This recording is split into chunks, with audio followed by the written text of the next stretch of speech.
खलासी कनखी मारे ड्राइवर हारंदा बावेला गेर ताप लगावेला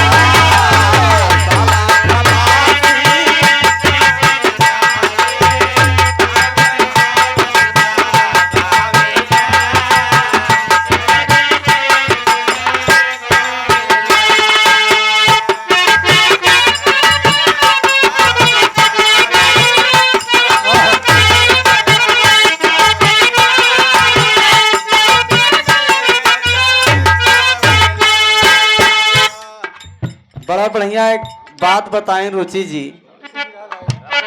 कि मौसी मौसी कहे जाए आधी अरहरी। अब वो का आप सब समझा हम काहे बरे कहे और काहे बरे गाए, लेकिन बिरहे गए आवा आवा बिरहा पे आवा जौने बरे आप सब अपन अपन अपन अलमोन नींद हराम करके बैठे हैं। बढ़िया से एक सुंदर बिरहा भाव भक्ति हो जाए तो स्वर दे के आओ मास्टर।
मर्यादा बचाती रहे।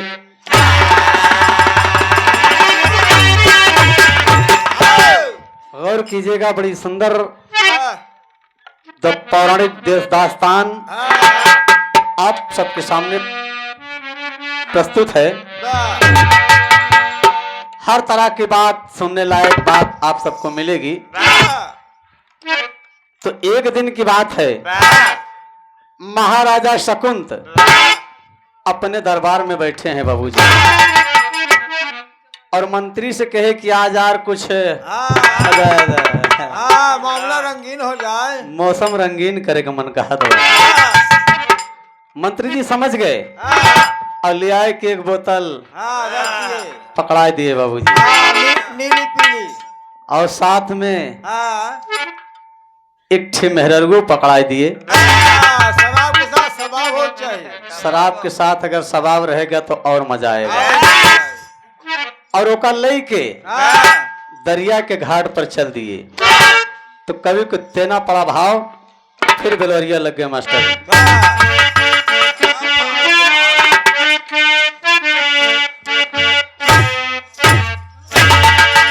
और सज के गुलनार, सज के गुलनार चली क्षमा क्षमा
चम चमके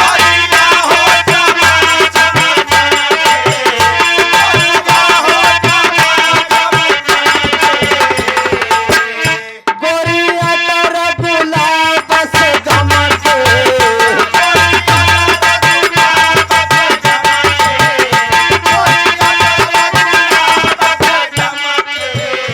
कंगना मांगे प्यार खन खन शोर मचाए मोतियन गूंथे पार काली घटा लहराए चली दरिया किनार चली दरिया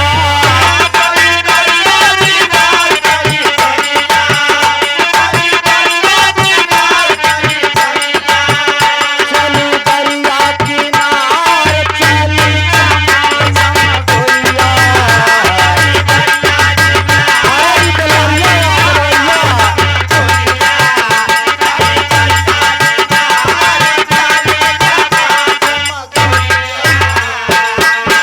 राजा शकुन शराब के नशे में मस्त है बाबूजी और नाव पे बैठकर चल दिए और नर्तकी क्या कहती है कि "ए राजा तनी हमारी ओर देखा राजा शकुन कह रहे हैं क्या कर रही हो छमक छल्लो और कहता था कैसे मास्टर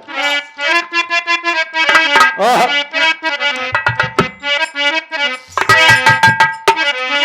अरे कौन शहर के कभी हमारे मरहूम जनाब श्री हैदर अली गुरु जी गाँव में अरे कौन शहर के गजरा हो गमा कई सारी रात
लाए तोता देवर लाए मैना मोरे सैया लियो सैया के चंचल चिरैया हो चहकई सारी रात जेठ लाए लड्डू देवर लाए पेड़ा मोरे सैया लियोले जलेबिया हो टपकई सारी रात।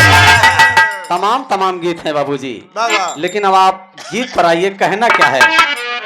और मुनि विश्वामित्र जी दरिया के घाट पर स्नान कर रहे हैं और लगाए हैं रट राम राम राम राम सिया। राजा शकुंत कहते हैं कि मार दे ठोकर। अरे बाप रे, नाविक नाव आगे बढ़ा दिया तो कभी को टेरी के भादना पड़ा मास्टर। हो बगल माँ कसबिनी आ रही, हो बगल माँ कसबिनी आ रही, अरे नशा में मस्त हो गई राजा कई बदनिया, बगल माँ कसबिनी आ रही।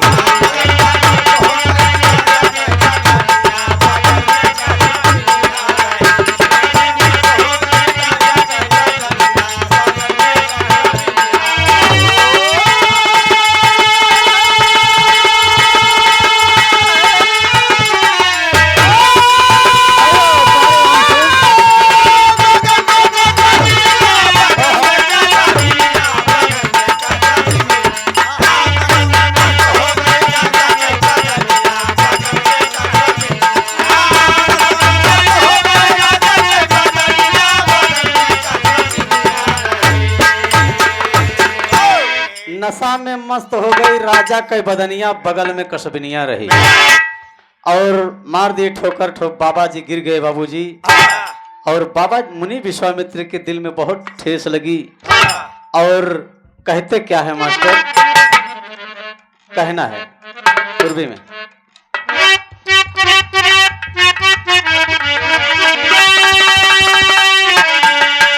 कैसे गई देना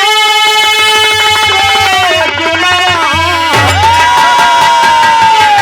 और कैसे गई देना रे गुनाह, कैसे गई तोड़ी उनाई हरमा घुन गुनाह रे गुनाह, कैसे गई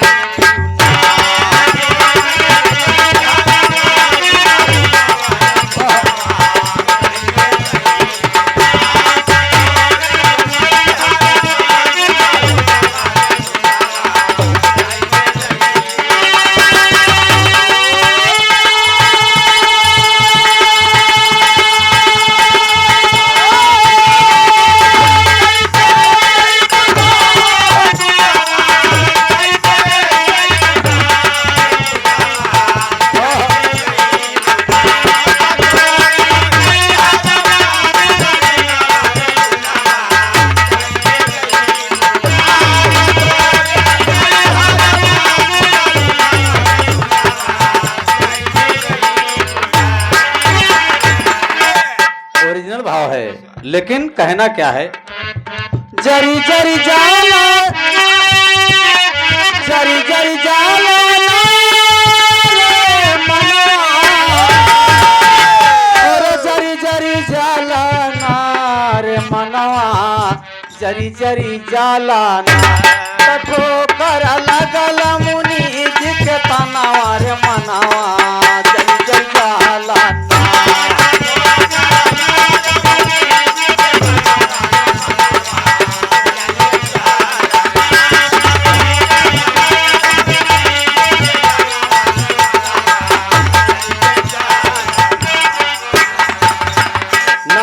ठोकर लगल मुनि जी के गईले गोता खाई हो रामा,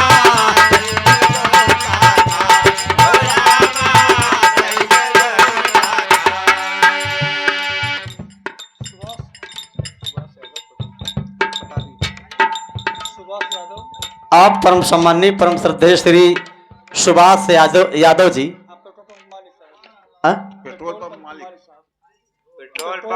पेट्रोल पंप के मालिक साहब, ये आपके कार्यक्रमों द्वारा 500 रुपया का पुरस्कार है। चरणों में कोटि कोटि प्रणाम हो। मालिक करें आप अपने फन में दिन दुना रात चौगुना तरक्की करें, हमेशा प्रगति पर रहे, परिवार में हमेशा खुशहाली बरकरार रहे। दोस्त बहुत बहुत नमस्ते प्रणाम हो।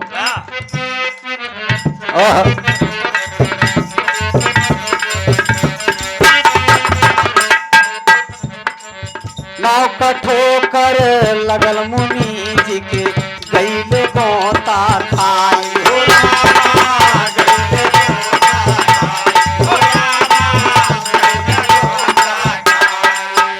राजा सकुंभ मुनि को देख के और हंसन लगे ठठाई की मनवा जरी जरी जालाना, मनवा जरी जरी जालाना,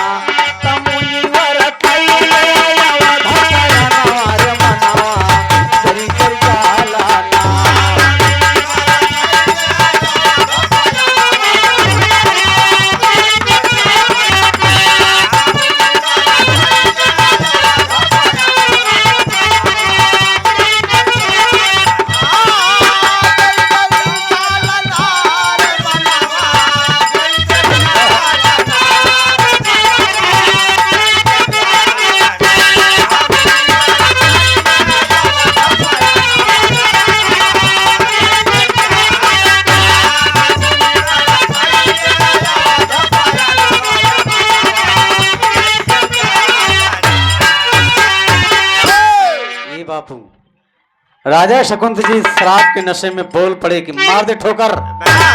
अरे उस राम का नाम ले रहा है, उस राम का नाम ले रहा है जिसने एक सीता के खातिर लंकापति रावण का वध कर दिया और उस सीता का नाम ले रहा है जिसके माँ और बाप का पता नहीं।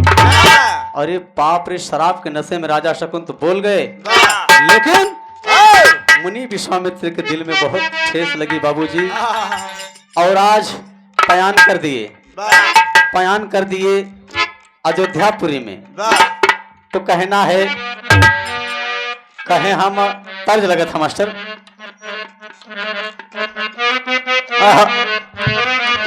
हम गावा नवा लैके जाप, हम गावा नवा लैके जाप, छतिया देई फार यही रनवा, हम गावा नवा लैके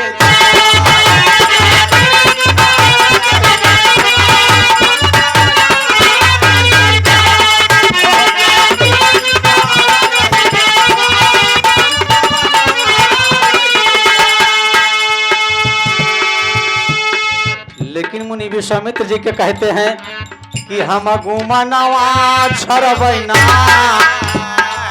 हम घुमनवा छरबैना, मुनिवर कैले अवध पयनवा, हम घुमनवा छरबैना।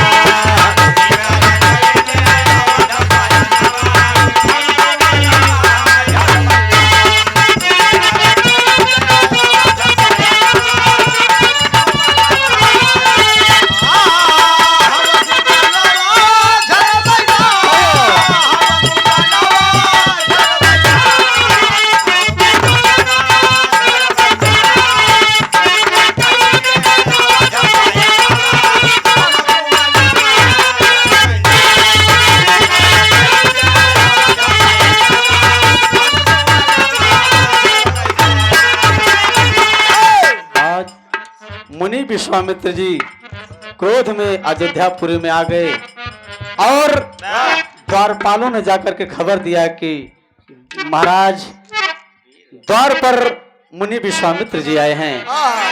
और देखिए मर्यादा पुरुषोत्तम अतिथि संस्कार कैसे करते थे बाबूजी, स्वयं नंगे पांव ही प्रभु पधार दिए बाबूजी, और पधार दिए तो आकर के प्रणाम किए। जब प्रणाम कर किए तो मुनि विश्वामित्र जी की आंखों से आंसू आ गया बाबू। कहा गुरुदेव आप रो रहे हैं कि हाँ राम। कहा हम जानत है गुरु तबे रो थी जब उनका गुरु दक्षिणा नहीं मिला। बताइए आपको गुरु दक्षिणा में क्या चाहिए। वही मुनि विश्वामित्र जी कहते हैं कि मुझे आज गुरु दक्षिणा चाहिए। और क्या कहते हैं मास्टर पाहपट में,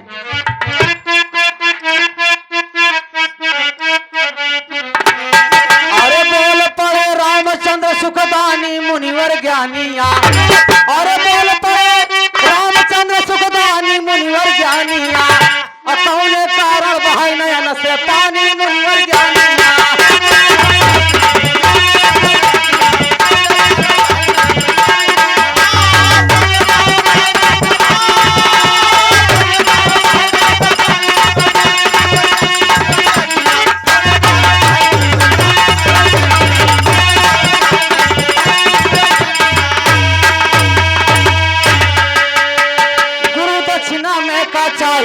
हमका दो बताई हो, आपन तन मन पग हम तोहरे, आपन तन मन धन हम तोहरे, पग मा देव लुटाई हो।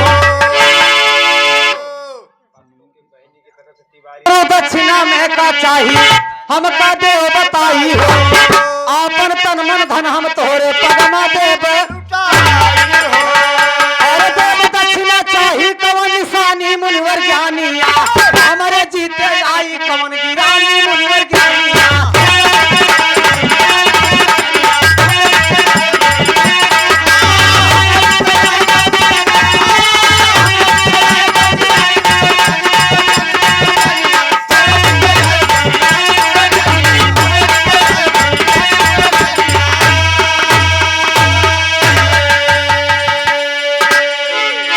वही मुनि विश्वामित्र जी कहते हैं कि मुझे गुरु दक्षिणा चाहिए आज।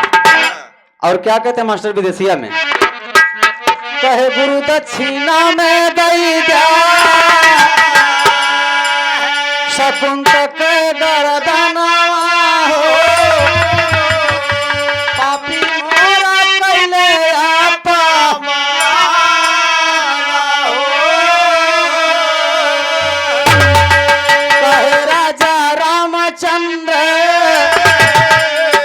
धीर धैला मुनि ज्ञानिया हो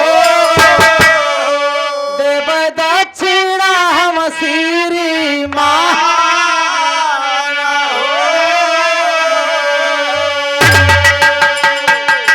कहा गुरुदेव राजा शकुंत की गर्दन चाहिए ना, आप धीरज रखिए, मैंने वचन दिया है राजा शकुंत की गर्दन आपको मिलेगी।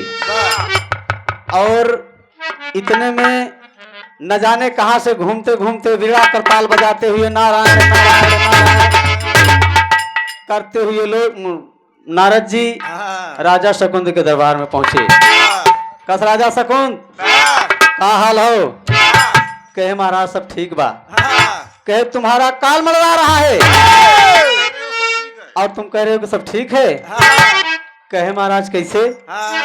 कहे वो दिन मुनि विश्वामित्र जी गिर गए तो उनका उठबो नहीं भैया, उनका इतना बड़ा अपमान किया। कहे महाराज गलती हो गई। कहे गलती हो गई लेकिन सारा भूत उतर जी हैं तो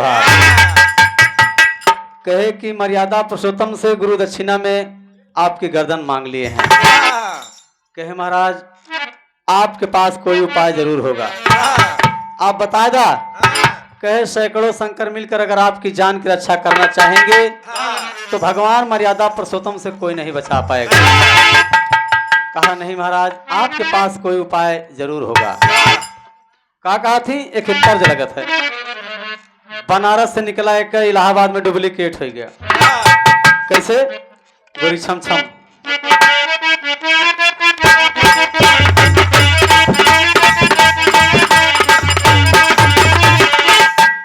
गोरी छम छम पयलिया बजावे लगली गोरी।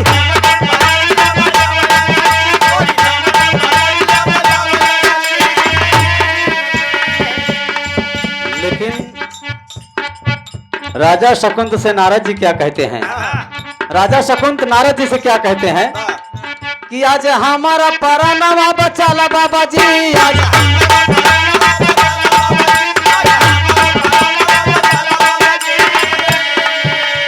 रामचंद्र सिन्हा पतानवा से मरी है, टूटी है जहानवा बचाला बाबा जी। आज हमारा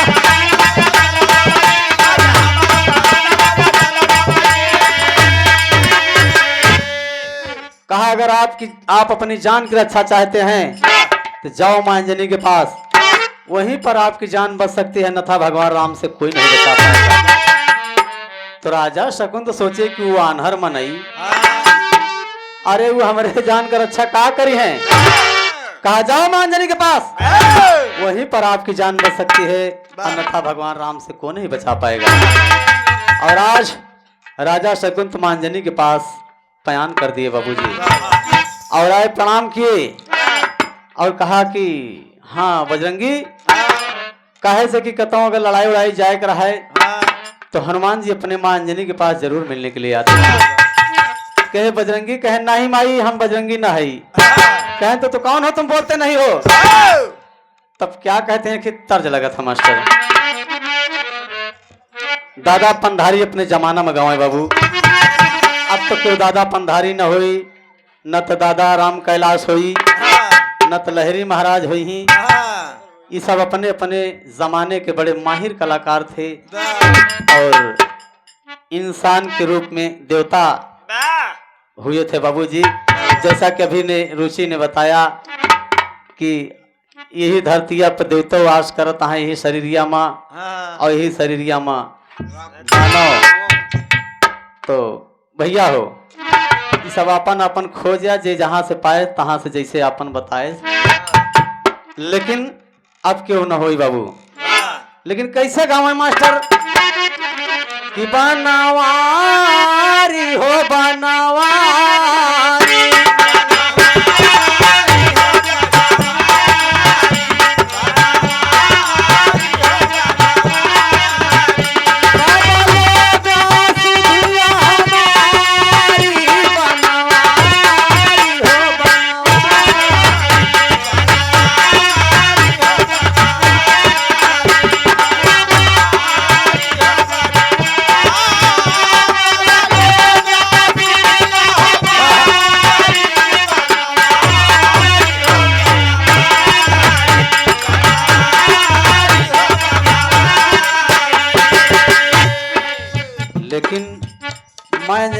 नारद जी बताए हैं कि पहले तिरबाचा बना लेना, अगर तिरबाचा नहीं बनाओगे तो तुम्हारी जान की रक्षा नहीं हो सकती।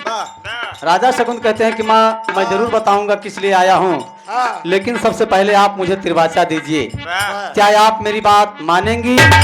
मानेंगी? मानेंगी? कहा मानूंगी, मानूंगी, मानूंगी। लेकिन बताइए तिरबाचा हो गया बाबूजी, तो कहा थी महातारी हो महातारी,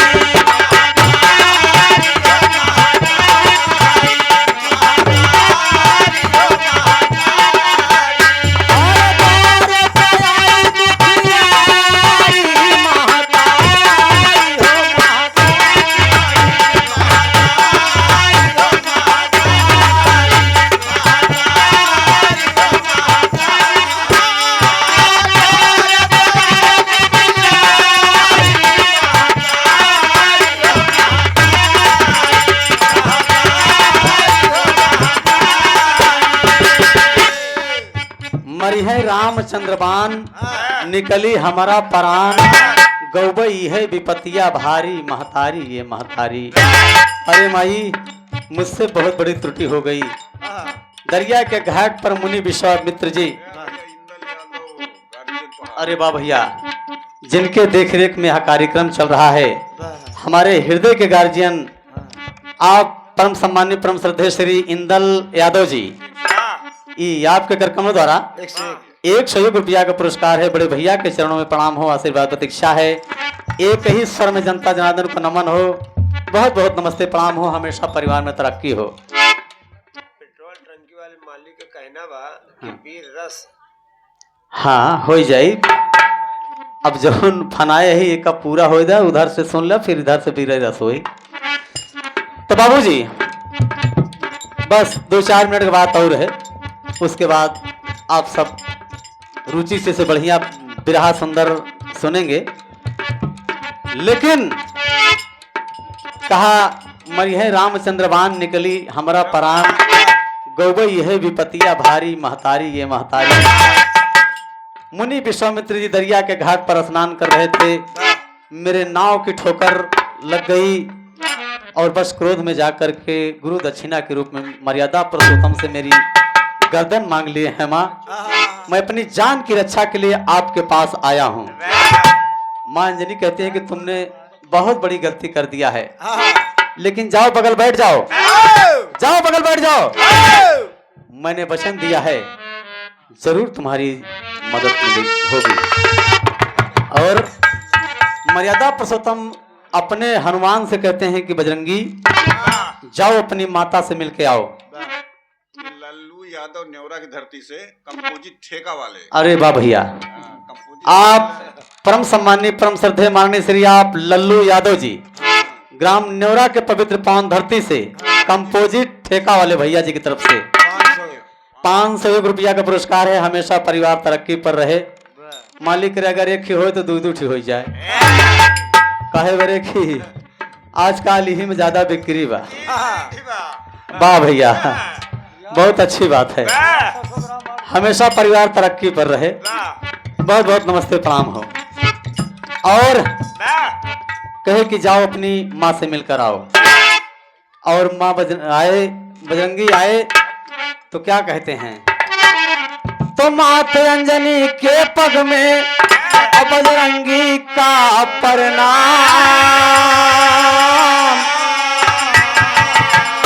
माँ अंजनी कहने लगी सुत करो जगत में,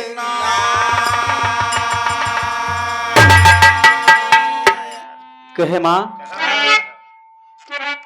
इतना दिन हो गया तो का हम कोनो कामे का अहड़े नहीं, कोनो कामे का नहीं रहे, लेकिन आज मेरा एक काम कर दो। राम नवाज पाल अजगरा रानीगंज से आप परम सम्मानीय परम श्रद्धेय श्री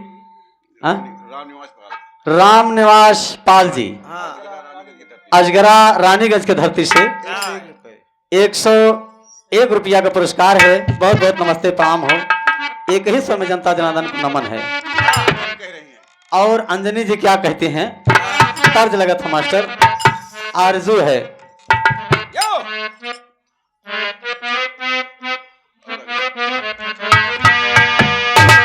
आरज़ू है मेरी कमली वाले, आरज़ू है मेरी कमली वाले, मौत आए तो इस तरह आए।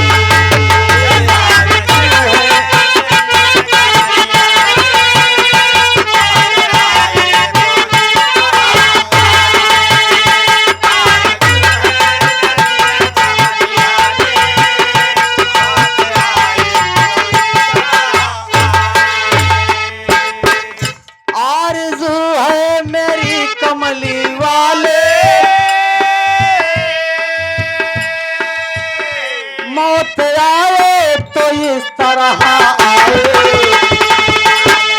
झूम कर निकले मेरा जनाजा, झूम कर निकले मेरा जनाजा, मेरी मैयत मदीने में जाए।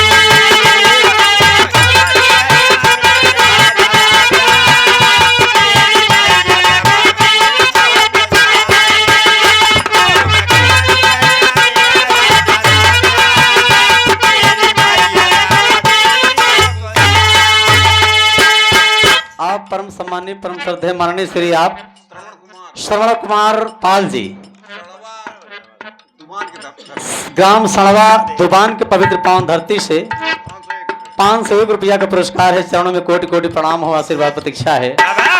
एक ही स्वर में जनता जनार्दन को नमन है। हमेशा परिवार तरक्की पर रहे बाबूजी। आदरणीय आप परम सम्मानीय श्री बद्रीपाल जी ग्राम न्योरा के धरती से 101 रुपया का पुरस्कार है। बहुत बहुत प्रणाम हो, आशीर्वाद प्रतीक्षा है, परिवार तरक्की पर रहे। लेकिन अंजनी माँ क्या कहती हैं? अंजनी माता हनुमत से बोली, अंजनी माता हनुमत से बोली, राजसकुता का जीवन बचा लो।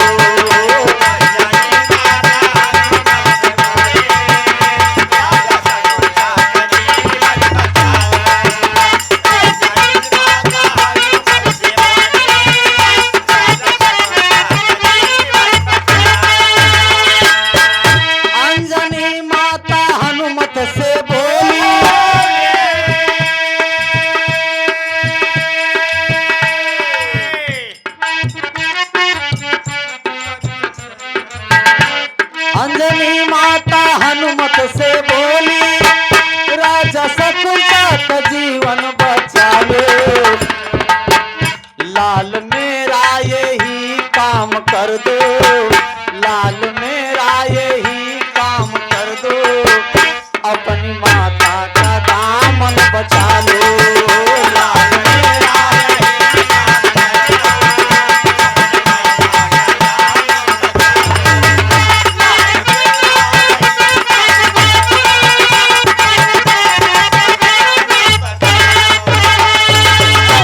और कहा कि बेटा राजा शकुंद की जान तुम्हें बचाना है।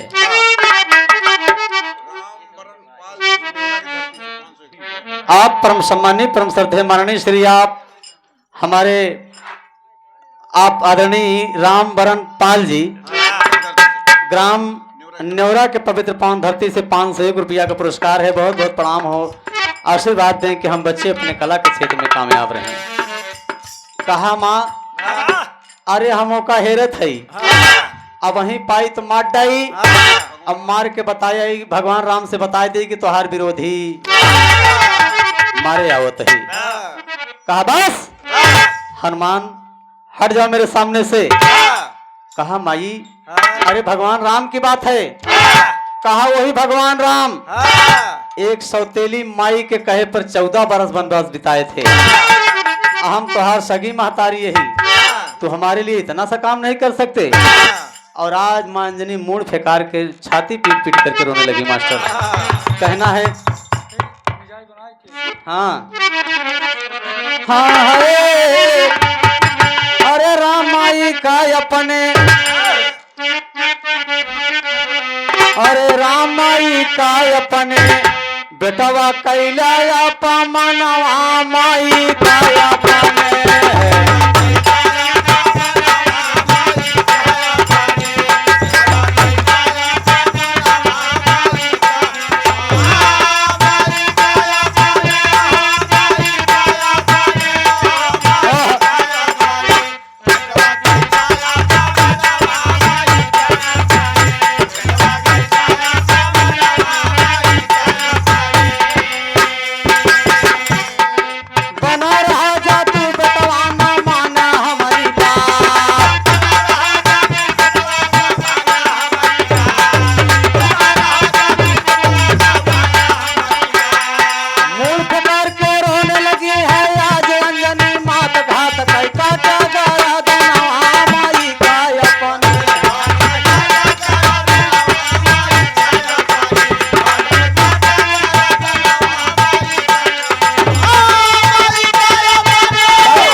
सीता साथे हाँ 14 बरस बिताए और अपने माई के कहे पर 14 बरस वनवास बिताए थे। हाँ हम तुहार सगी महतारी यही तो हमारे लिए इतना सा काम नहीं कर सकते। और आज माँ अंजनी मूड पे पीट पीट करके रोने लगी और हनुमान जी कहते हैं कि रुक जा माई रुक जा रुक जा, कहें बचाओ कहें बचौगा कहें हाँ, कहे बुलाओ उसको। कहा राजा शकुन आ जाओ बेटा। राजा शकुंत आए। जब राजा शकुंत को बजरंगी देखे तो लाल लाल आंखें कि हम का बताइए हमरे माता जी के पास आए कि हमारी सब सत्यानाश कर दिया। अगर ये हमारे माता जी का आदेश ना हो तो वही हराम खोर तुमको मैं जिंदा न छोड़ता। अरे बाप रे। हनुमान जी से अंजनी राजा शकुंत से कहते हैं कि राजा शकुन जाओ बेटा, अब ये तुमको मारेंगे नहीं, ये तुम्हारी जान की रक्षा करेंगे।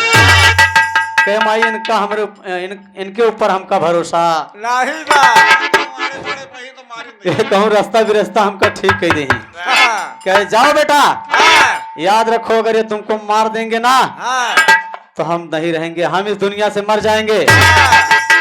और राजा शकुंद को लेकर के बजरंगी चल दिए तो कवि को आधा में भाव देना पड़ा। मास्टर गाना एकदम करीब है।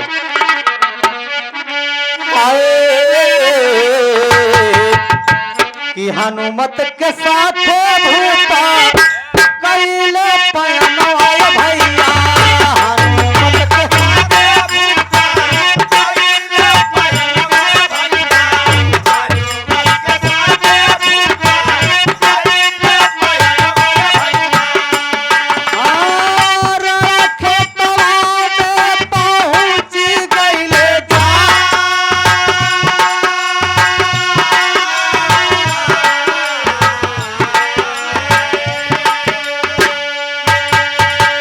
पूछिया बढ़ा के कापी आशा ना लगवले भैया, पूछिया बढ़ा के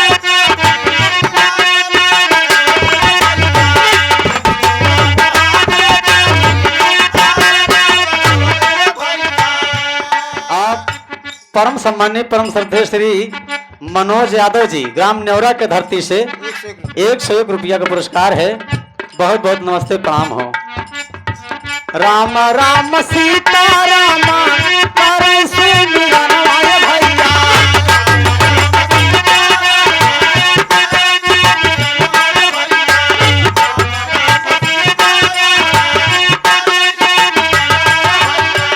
प्रभु का भजनिया करे हो मानला।